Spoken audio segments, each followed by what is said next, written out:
Hi, everyone. Thank you for being here and for listening, and welcome to the First Gen Pre PA podcast and YouTube channel. Representation matters, and while it's very desirable to strive to be a flawless pre PA undergrad student and applicant to PA school, it's extremely difficult, especially for those students who are first generation, a term that's used to describe a person who's the first in their family to break barriers such as finishing high school, attending college, or applying to PA school. Here on our platform, we encourage vulnerable conversation from pre PA students, PA students, and certified PAs on their personal, non traditional, first generation journeys into the physician assistant profession. By acknowledging the disparities and setbacks that being first gen has on collegiate students, this organization has proven that what once seemed impossible is now becoming reality for first generation students everywhere. Thank you for listening. Now, let's continue with this week's third episode on a conversation about the untold story of mental health among first generation students with our OSU Student Org's Vice President, Emily Burr. Whoa! Thanks. I'm so excited. Yeah. So, like I said, today I'm so honored to have our first gen pre PA vice president, Emily Burr, here with us. So, please introduce yourself. Hi, obviously, I'm Emily. I am going into my senior year at Ohio State. I am pre-PA as of right now, obviously. I've gone back and forth quite a bit on what I want to do with my life, as I'm sure so many other people who are pre-PA or pre-med or whatever else have. But I'm glad I finally have settled in kind of.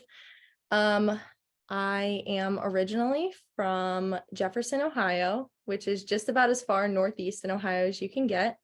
I am from a super small town in terms of Northeast Ohio, at least, or Ohio in general, I think. We're a pretty rural community. Oh, I'm tripping over my words.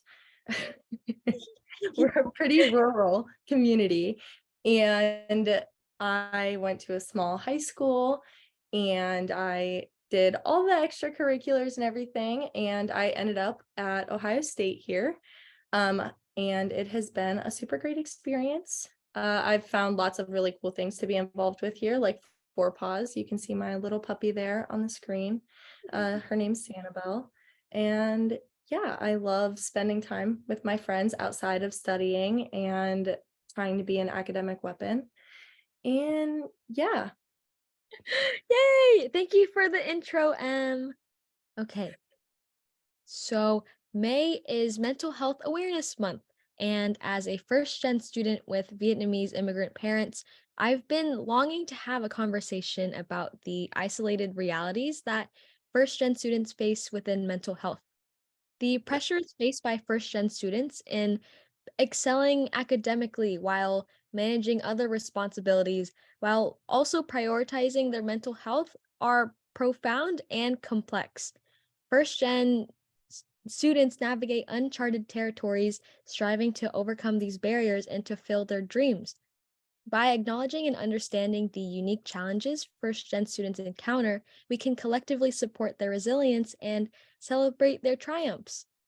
So, our podcast today will be centered on a conversation about mental health for first gen students. The conversation of mental health has gained significant attention. However, it's important to also acknowledge that certain communities, particularly first gen students, still face significant barriers when it comes to discussing mental health openly.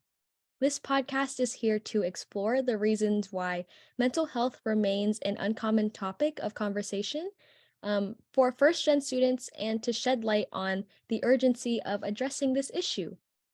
It's imperative that we recognize and embrace the multifaceted experiences of first gen students. Only through collective efforts can we ensure that these individuals can navigate their educational journeys with confidence, breaking barriers and shaping a brighter future, not only for themselves, but for generations to come. Okay, so let's get started on our first questions.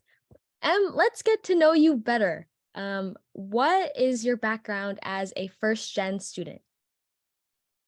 So I am the first to go to a 4-year college. And obviously, I haven't graduated yet, but I'm planning to graduate. And I'll be the first to graduate within like my immediate family. Um, my dad is a firefighter, so obviously he didn't go to college for that. And then my mom did some college, but she ended up not finishing and just pursuing a career instead, without the degree. So none of my grandparents went to college, and then I only have two uncles, an uncle and an aunt actually, that went to college and finished. But I'm from a pretty large family, so in general, those numbers are pretty small, um, just judging by the size. But yeah, I'm also going to be the first one in my immediate family as well that is pursuing the medical field, a career in the medical field. My dad is a firefighter and an EMT, so that's kind of where like my interest started to peak, was around the work that he did, but he's more in the first responder area. He doesn't work in like urgent cares or anything with stuff like that. So Got it. Oh, that was perfect. Okay, so what was the conversation of mental health like within your family back home? So mental health is not something that we really discussed. Not exactly in a negative way. I'm just from a pretty conservative and a quiet, private family where people don't really air out their dirty laundry for everyone else within the family to see. And for some people that works. A lot of people are good with dealing with their issues on their own, and that's fine, but it never really worked too well for me.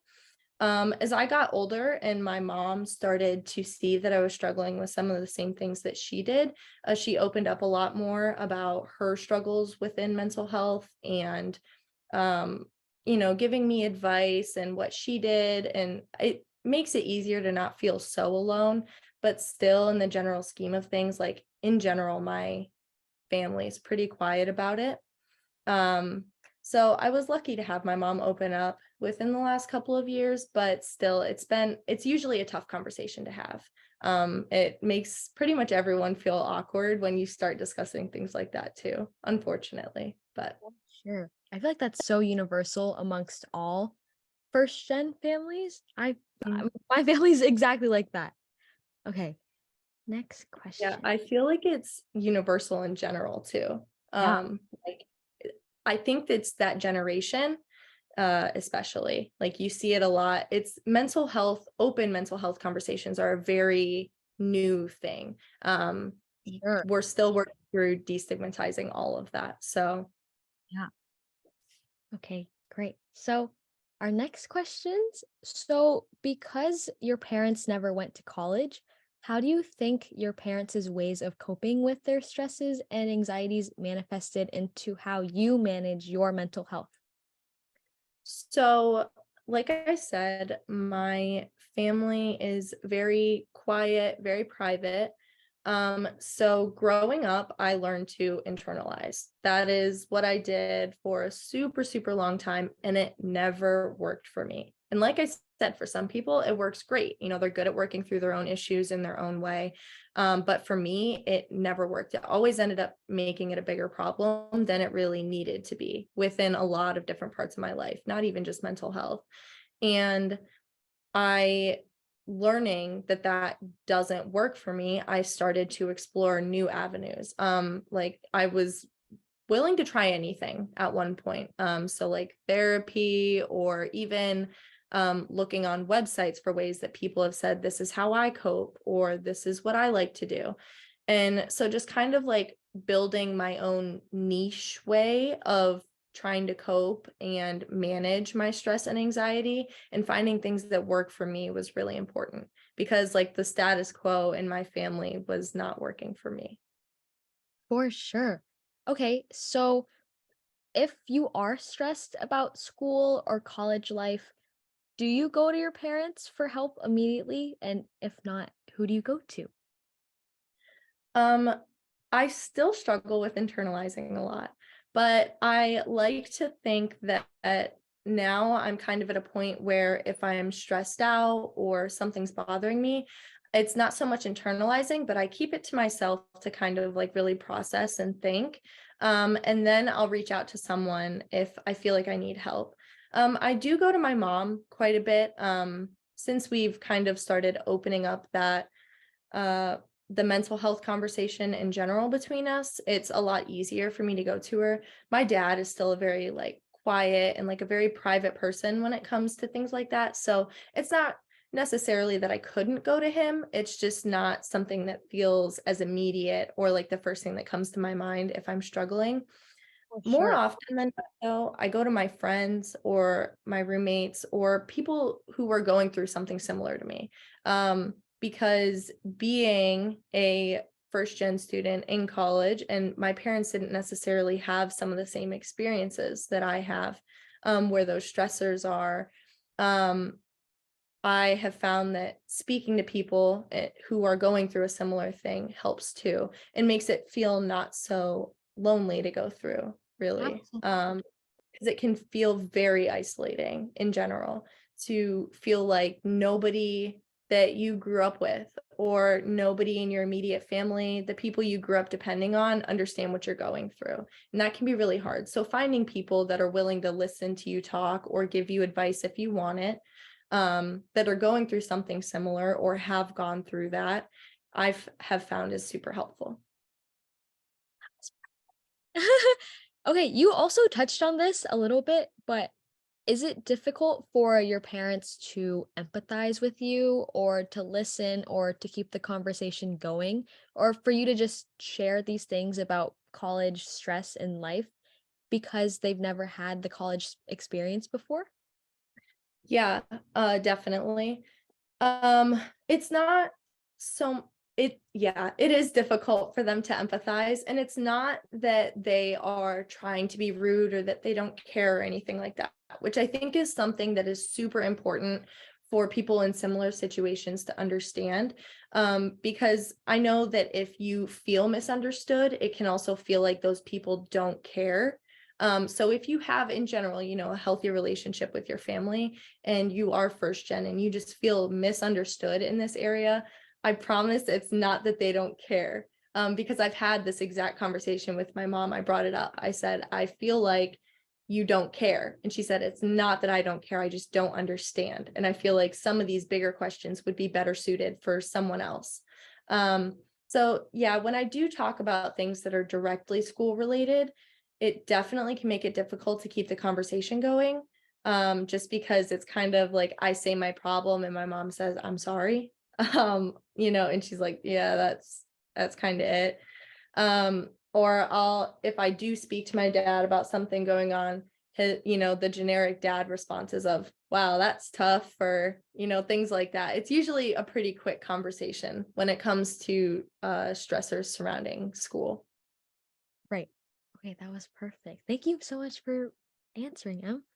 Mhm. So, like you've mentioned, we've talked about the cultural misconceptions about mental health. And personally, because my family primarily speaks Vietnamese, I've also had the unique experience of frequently facing language and communication barriers. So, another barrier first generation students also experience within the conversation of mental health is financial pressures. Um, First gen students don't just have tuition to worry about, but other finances such as textbooks, housing, bills, food, electronics, and most have siblings and families to care for.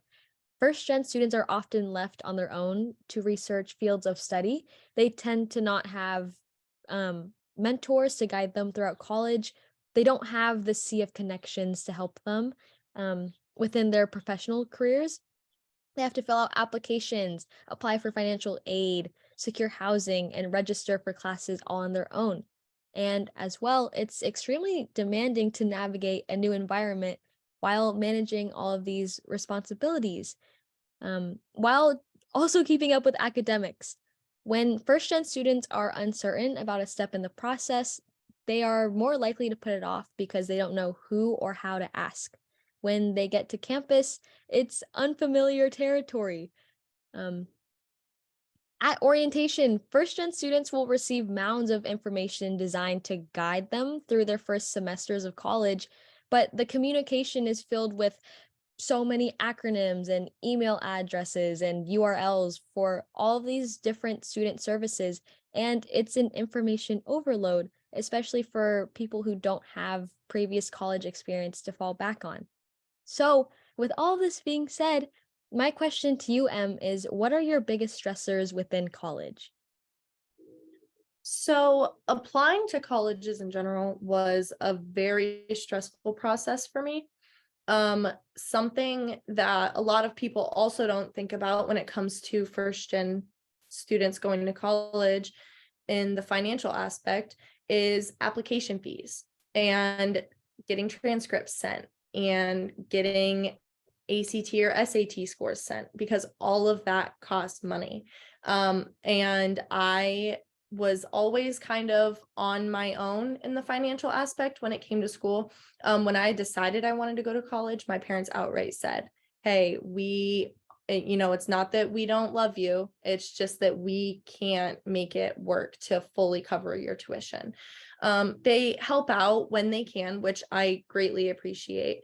But I was very, I don't want to, I was smart in the aspect of looking into schools that I knew had a lot of scholarship opportunities or that had, yeah, scholarship opportunities within the school. And then I also looked at a lot of different scholarships from outside of schools. So I didn't end up, I know a lot of people apply to like 10 or 15 colleges. I applied to, I think, five.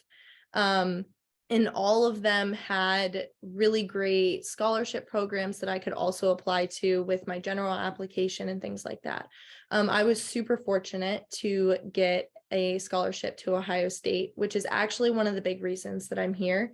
Um, I mean, I loved the campus environment and everything too, but the big thing to me, and that a lot of students don't have to think about, and I think that that can be a big misconception, is that people think, oh, you can just go to college and take out loans. But for a lot of first gen students that don't have that financial backing, receiving scholarships or financial aid is a huge part of their decision on where they're going to go to school.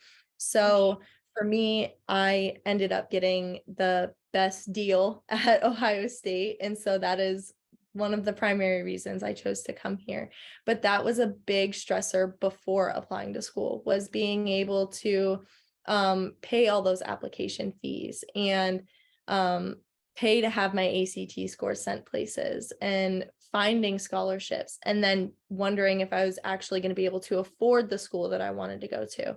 So that was super, super stressful, especially when you're 17 years old.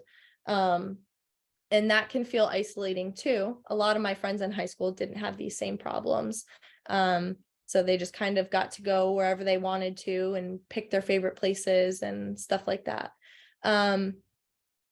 Another really, really big thing that is super stressful to me in school is succeeding at the level that I did in high school. A lot of people, I think, don't necessarily think about this coming into college, because I know I didn't. I thought it was going to be a breeze, just like high school was, never had to study, didn't have to try hard to be super good at all these different things, and juggling all these extracurriculars and whatnot. And I got to college and it's hard. It is so hard. And some people, fail once or twice. Maybe they fail a midterm, or they fail an exam, or they fail a quiz, or they fail a class, and they, figure it out from those mistakes. I did not. It has taken me multiple tries in a lot of different areas, even things as simple as finding extracurriculars that I enjoy. Not necessarily a failure, but I tried to sign up for all these clubs so that I could find somewhere that I fit in, and it never worked for me. Classes, I mean, I didn't even have chemistry in high school. I'd never taken chemistry before. And I came into Ohio State and walked into Gen Chem 1 and I got annihilated that entire semester. And then I retook it a couple semesters ago and I did really good. Um, so there's not succeeding to the level that I used to has been super stressful to me, and it still is. It's something that constantly sticks with me. But it's one of those things you have to remind yourself it's okay. Because especially in pre-PA, pre-med, whatever pre-health field you're in, everything you see online is from the people who had a 4.0 and did 30 extracurriculars and had 15 different research opportunities, the people that have all of these experiences because they were exposed to that and they had the connections. And we a lot of times don't have that. And so you have to remind yourself sometimes it's okay to not be perfect. It's okay to make mistakes. I mean, most of us are just 20 or 21. For so many people, like, we are just becoming adults, where most of us are kids, and kids and young adults and even adults make mistakes. And so that is something that has been really hard for me to work through. It still is, but definitely stressful in that sense too. Even finding research opportunities or finding patient care hours. I was never exposed to that type of thing. My parents don't even know what that is. It doesn't mean anything to them really, or what it's for or why we need it. So I did not have any types of those connections. And at a big school like Ohio State, or I'm sure other people who go to big schools and are first gen can also attest to this, but there's no like magic website that you can go to and they say, hey, reach out to this person or reach out to this person for this, and they'll definitely get you shadowing hours. It is not like that at all. And you have to do so much research yourself and build connections within your own community and the own space that you fit in with to find things that you actually enjoy doing and that are going to be meaningful experiences to you. And that is huge, I feel like, across the board for so many first gen students, not just me, but yes, that has been stressful as well. For sure. Wow, that was so reassuring to hear all of that, Em. I really like that answer. Thank you so much. Wow. Okay. So, our next question is to get to know you a little deeper. What was your journey like to getting the mental health support you needed in college? So, like I said, I came from a background of not really receiving any type of mental health care. And I unfortunately started college here at OSU in fall of 2020. And not to say that it was a bad time, but it was not a good time. I was trapped in a dorm room, pretty much 24/7. I lived in a tower that had a dining hall in the bottom of it. So I quite literally never left my building. Sometimes I'd mosey on downstairs to get food, but that was about it. And I had this one window in my room that was about yay big, yay high. It literally felt like a prison cell. Um, no hate to Ohio State. You're great. But yeah, it was terrible. And things went bad really quick. I was spending like 13 hours a day at my desk because I had nothing else to do. So I was just doing homework, staring at a computer screen for 13 hours a day. My sleep schedule started to get terrible, like so off track because I had like no natural sunlight. I would look down and it's like 4 a.m. And I was like, oh my gosh, like, yeah, it's terrible. It was bad. And so finally, I was like super close to like going off the deep end. And this is super vulnerable, but I like had hit this point where I was not sleeping and I was on like this academic bender, not like bender in a bad way, but like I had stayed up for like 3 days just doing homework, 3 days straight. I had like forgotten to eat and stuff like that. And I was in such a bad mental place and I ended up passing out and hurting myself. I gave myself a head injury from hitting my head when I passed out. And my parents brought me home and they said, you're done. We need to get this figured out. So I came back in the spring semester ready to go. And the condition of me being allowed to come back to school was that I found someone to talk to, a therapist, whatever I needed. Um, I didn't necessarily want to speak to my parents about the nitty-gritty details still, so I didn't go through insurance or anything like that. Ohio State specific majors have like specialized therapists or counselors for the major. It's usually free to the students. I can't speak for all majors, but it's typically in majors that are considered to be more mentally demanding. Um, so I'm a health sciences major, which is in the College of Medicine. So it is one of the more demanding majors here at Ohio State. So I was lucky enough that we had these people offered to us, their services offered to us for free. I think you got like 12 visits a year or something like that. But I had started meeting with them. I reached out to my advisor and I was like, listen, this is terrible. I'm really going through a time and I need someone to talk to. Because, like you had previously mentioned, I had this huge slideshow at the beginning of the year that gave me all this information, and I didn't even know where to look for mental health services offered here. So I reached out to my advisor, they gave me a contact, and I started my mental health support journey in that area.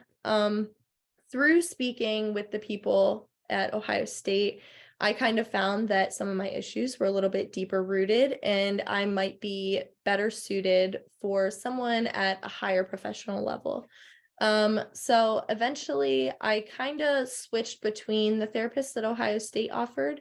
And then I went on summer break and I just kind of never really booked with them again once I came back to school. Not saying that mental health goes away in the summer, but I was just so busy that it wasn't really at the forefront of my mind to book again. And I came back and again just completely forgot to book. It kind of slipped my mind until things started getting rough again. And I finally decided to find a primary care provider because I turned 18 during the pandemic. So I couldn't see my pediatrician anymore because, I'm an adult now, so you can't do that. But I finally decided to reach out to someone down here because I live here full time. And I found a provider here. My main complaint being anxiety. I really, really, really struggle with anxiety. It kind of wraps into my ADHD as well. I find that if my symptoms are really bad, my anxiety gets higher too. So I had booked with the provider and my main complaint was anxiety. She kind of talked me through my options and I wasn't too keen on medication right away. Um, I think medication can be a great tool. I have found it very helpful in, managing my symptoms and the rough days with my ADHD. But I think for anxiety, I just kind of wanted to see how I could go through it and see what my other options were first. Um, and this was before my ADHD diagnosis. So if you don't know, people that have anxiety, if you put them on an ADHD medication, it can send them spiraling. And people that have ADHD and get anxiety symptoms from that, if you put them on an anxiety medication, it'll send them into a spiral too. So I wanted to see a professional to make sure I was getting the correct diagnosis. And OSU Wexner Medical Center actually has social workers that work for them. And my provider let the social worker know that I needed to find people within my network that, licensed clinical psychologists. And 20 minutes later, like 20 minutes after my appointment, the social worker reached out with a whole list of people or practices within my network and in the Columbus area that I could see. And I just kind of looked through all the websites, picked one, and I found my therapist now. She is a licensed clinical psychologist. She's super great. I love her to death. I just saw her today actually. But yeah, that's kind of where I'm at now. Long story, sorry. But No, yeah. Thank it's you so much. definitely been a journey. Yeah. Um, there's a lot that goes into it, and advocating for yourself and what you need is so, so important because a lot of times people don't really reach out for that type of thing. You really have to push for it and say, this is what I need, or this is what I would like to do. And you need to make them listen to you because 9 times out of 10, they won't listen the first time. So if it doesn't work the first time, try and try again. Yay. Thank you for going through like each step that you took and like taking us through the process. I know like that will be so helpful for anyone else that's listening. That was great. Yay. Okay. I said earlier, due to the unfamiliarity with available support systems, first gen students may not be aware of the resources and services that can assist them in navigating mental health challenges. Additionally, financial constraints or limited health insurance coverage may further limit first gen's ability to seek professional help, which furthers the isolation they experience. So, my question is, what advice or low to no cost resources would you recommend to those students who may not be able to pay for formal or long term mental health services? I would say first start within your school. A lot of schools do have so many free visits that you can get, or um, resources and such. And I know that it can be hard to know where to reach out, but if you do not know where to reach out, start with your advisor, especially here at OSU. Your advisors are there to help you, um, and they can almost always recommend something. And it may not end up working out. And I think that's a really big common like misconception within the mental health field is that people think, oh, you just need to go and see this one person and you'll be fine. Mental health is a work in progress, always. It is not ever going to go away, which, as scary as that might sound, you learn to manage it and better yourself through a process. Um, and I mean, I have been seeing my therapist now for 5 months, and we've built a really great relationship. But that doesn't mean that my problems have just gone away. And finding someone that you trust in that sense is really important. So if you meet with someone and you don't necessarily have, you're not comfortable or anything like that, let them know, and they might be able to recommend you to someone else. Um, Something else that I did a lot was you can look up mental health websites. There are blogs and journals and online magazines and all kinds of things. And while it may not be at a professional level, if you are struggling with something momentarily or something that you think will pass and you're just not sure what to do and you don't feel comfortable reaching out, or you don't have the resources available to reach out, look up websites and stuff. There's a lot of people, even psychologists, that post things, or therapists that will post things or post blogs about, their experience dealing with this in a clinical sense and tips and tricks that they may have. It's kind of like, I don't want to say free therapy because you aren't speaking to them, but free advice on things that you can do. Like I said too, here at OSU, we do have some majors do have the free therapy or free counseling. I know we also have the it's like a community counseling center here on campus. I can't remember exactly what it's called, but I think you only get so many free visits, or maybe it's not free at all. I can't exactly remember, I'm sorry. I think there But are they like also might yeah. be able to refer you to someone that can help you. Aside, I know that in college it can be scary because almost everything to do with college is a money gimmick. Like someone always just is trying to get more money out of you, whether it's, like tuition or taking classes or things like that. But I can promise you that the people within the mental health centers or the mental health field are genuinely here to help you, and they want you to be your best. So you don't need to, like, if you show up and they're like, yeah, this isn't going to work, they are more than happy to refer you to someone else so that you get the help that you need, because it's not about them. They're making a salary from someone else. Whether or not you see them, it doesn't matter. So you need to definitely advocate for yourself in that sense too, because you're not going to get everything that you need out of it. So, having open conversations with the people who can get you those resources is super important, whether that's your advisor or a therapist you already have, even if you're just looking online. There's so many people that are willing to help you, and you just have to find someone that works for you. Hey. Also, as someone who has also been diagnosed with anxiety and is just like naturally anxious at my core, I've also like I listen to podcasts every day. Whether Mhm. that's like mindfulness podcasts, whether that's like like psychological or therapy podcasts, that's also another resource out there. You could also look at like I don't know, like YouTube videos of the same thing. Like there Yeah. are so many free resources that are out there. Yeah. Mhm. There's also a ton of apps too, like relaxation apps on your phone or meditation apps. There's websites that do free guided meditations and things like that. So if that is something that you think that would benefit you too, that's a really good place to look as well, outside of like the professional mental health care setting. Absolutely. And also journaling. I journal often too. I feel like all of my friends, if like we're struggling mentally, like we reach our journals.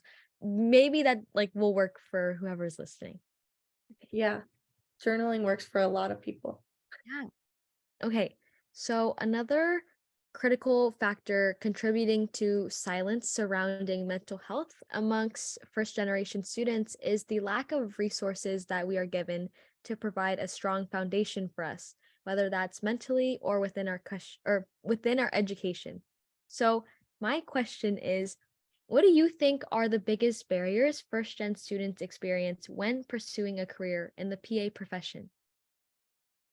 So I think the lack of connections is easily the biggest one, and it pushes into so many different areas of pursuing an undergraduate education and getting into grad school. And every single area, the lack of connection for first generation students or the lack of general knowledge about knowing what to do, um, is it like seeps into every part of it, Absolutely. whether that's finding research opportunities or understanding what classes you have to take, because while advisors can be helpful, sometimes they just assume that you know what you're doing, Yeah. and a lot of us don't, Yeah. and it can start causing problems in the long term of the path that you're taking. Like for example, I again knew nothing about the courses that I needed to take or the order I should take them in. And I was not scheduled for a chemistry course until my sophomore year when I was scheduling them myself. So I'm taking biochemistry and upper level biology courses in my senior year because it just wasn't even thought to be put into my schedule. Um, so it's just finding research, knowing how to get certifications if you need that for your patient care hours, um, finding out what each individual PA school requires, because every single one is different somehow. Some of them have such random little requirements that you wouldn't even think to schedule in for yourself, or something that you need to do. Like some schools require 2,000 patient care hours within the last year, and that can be a daunting task. Um, or some require a random genetics class or a random sociology class or a random psychology class. And if you don't know that, then, you might send in your application and they're like, well, they didn't take this one thing or they didn't do this one thing, because it is competitive. It's a hard field. So being able to have parents that know what they're doing or have done similar things or have a bunch of networking options with people who have gone through the same process that we're all trying to go through is helpful. And unfortunately, a lot of us don't have access to that. So I would say it just even in general, that is the biggest thing that would be a barrier, I think. Great. I would have said the exact same thing. Okay, so my follow-up question is, how often did you think about your ability to be as successful as a peer who has an extensive familial history within medicine or the PA field? I have thought about this every single day, um, since I decided that I wanted to be in the medical field. When I was younger, I didn't know if I wanted to be a nurse or a doctor, and then I found out about PA and NP, and it just made it all the more confusing because they're all so very different. And nobody in my family really knew what the difference was. Um, and ever since I decided I was going to be in the medical field, this is something that has plagued my mind every single day. I literally have sticky notes on my wall that say, like, you do belong here, because I almost get like a sense of imposter syndrome. Like, I'm not good enough for this. Sure. I'm not smart enough. And not to sound like I'm bragging, but I was valedictorian in high school. So for me to feel like I'm not smart enough, I'm not good enough, that's a big thing. Nobody ever thought I would struggle with something like that. But but like every single day I question myself, am I good enough for this? Do I belong here? Can I keep up with other people? And sometimes I can't, and that's okay. Like, you learn from those mistakes and those faults in yourself. And honestly, I think that it makes you a better student in the long run, because you are more willing to learn, and it builds so much character. Like, the hard times really do make you stronger, and you've done probably way more research about the field or what you need to do to get in, and you push harder to make more valuable connections and have more valuable experiences. But yeah, it's definitely something that I think about almost every single day. Absolutely. Oh my gosh, I'm having so much fun talking about all of this. Yay! Okay. So, even though your parents have never been to college, are there any bits of advice that your parents have given you that you've been able to take and apply for yourself that were just groundbreaking for you? So, this doesn't necessarily relate to being in the medical field. And honestly, I think anyone could take this piece of advice. Um, but at one point in time, my dad had told me that, because I was complaining about something. I don't remember what I was complaining about, but I did not like something that somebody else had done. And this was a long time ago. And he had told me, throughout life, you're going to meet a lot of people that you like, and you're going to meet even more people that you don't like. But what you can do is find ways to take what they said or did that you did not like and change it so that you do not do those things going forward. Essentially using every experience that you have and every person that you meet as a learning experience in your life, and growing yourself. Because, and I guess this is something my mom always said, worry about yourself. Like, you can't change how people act or the things that other people do, but what you can control is what you do and how you react, and the path that you're going to take and how driven you are.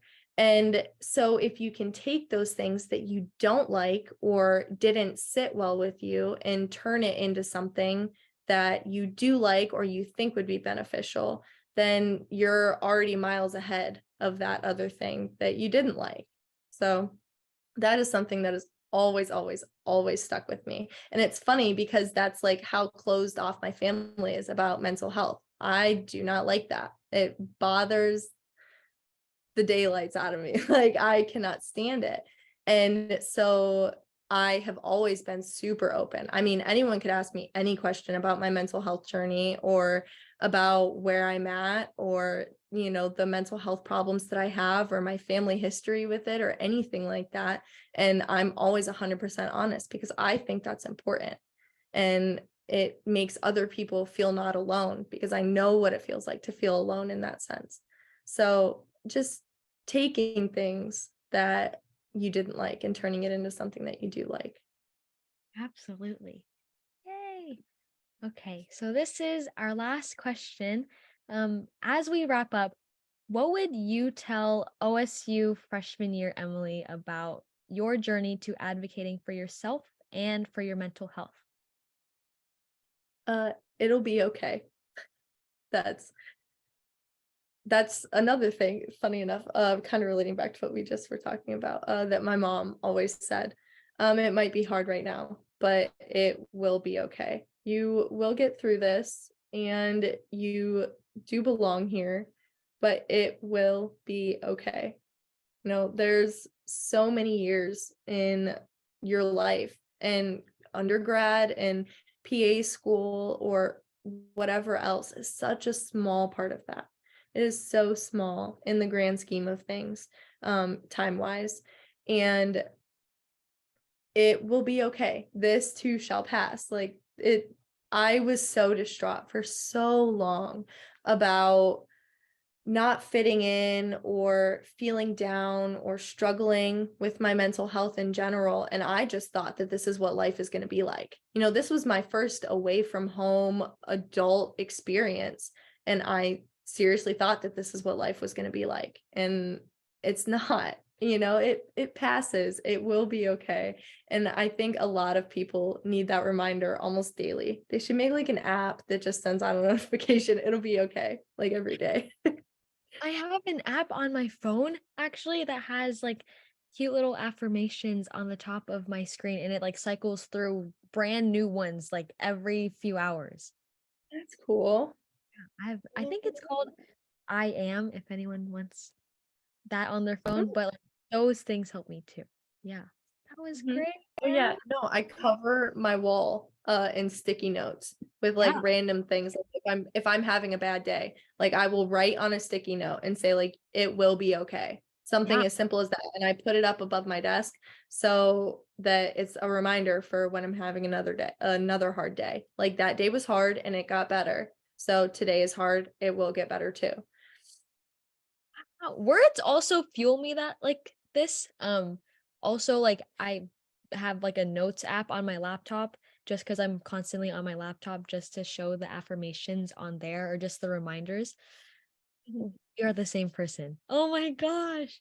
Yay. Okay. Did you have anything else to say, Em? That was great, even if you don't. I'm trying to think.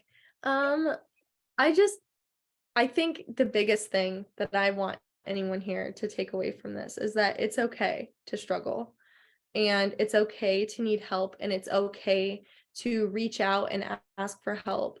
And I know that going into a medical professional setting, you don't want people to think that you have any type of mental qualms because it somehow has been perceived to make you less of a professional. And that is not true. Okay. It is not true in any sense at all.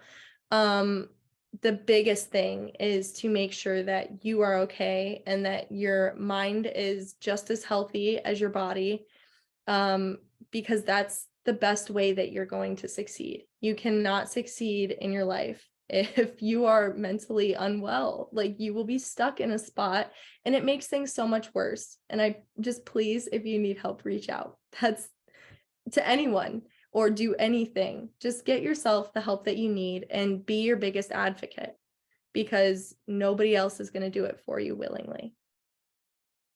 Hey, that was great. Um, Thank you so, so much for your time again, I could not have asked for a better conversation and third episode with you. I'm so grateful and honored to have you here with me. So thank you so much again. Thanks for letting me chat. Of course. Okay. If you enjoyed this third episode from our student org, please check us out on Instagram, on our Spotify podcast, and on our YouTube channel to rewatch or listen to any of these. Thank you so much for being here and for listening again. Bye bye. Thank you. Yay!